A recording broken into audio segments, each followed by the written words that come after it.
friend, and again. This is a video about the effects of moisture on nylon cable ties. Nylon cable tie is hygroscopic and has the ability to absorb or lose the moisture depending on the surrounding environment.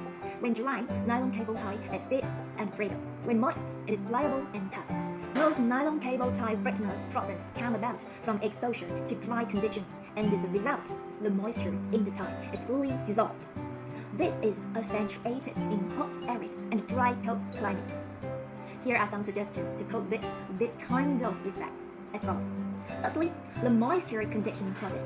Manufacturers add 2 to 3% of the weight in water into a sealed bag, which requires about 30 days for the cable ties to uniformly absorb the water.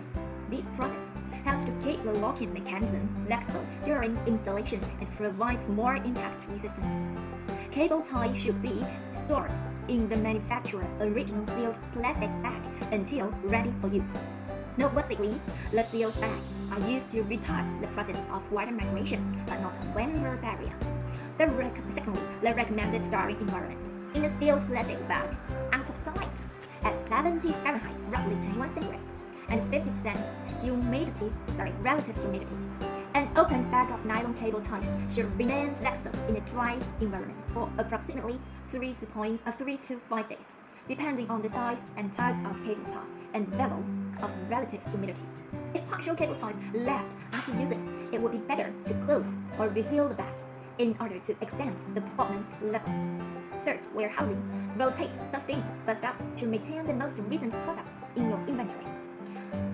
Fourth, installation. Nylon cable ties should not be over-tensioned when installed. Over-tensioning will weaken the tie.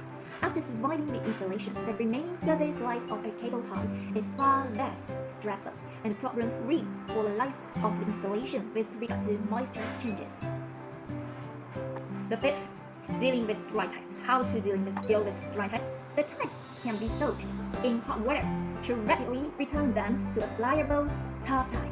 Improperly designed or molded cable ties will not return to serviceable condition by simply remoisturizing the ties. By the way, aging has few effects on nylon cable ties, except for aesthetics. Natural nylon cable ties tend to yellow with age, but the effectiveness is unaffected by the change in cultivation. If there is a concern for you, you could use or suggest your clients to use a colored cable tie instead. Okay, end of sharing today. Thanks for watching. See you next time and bye bye.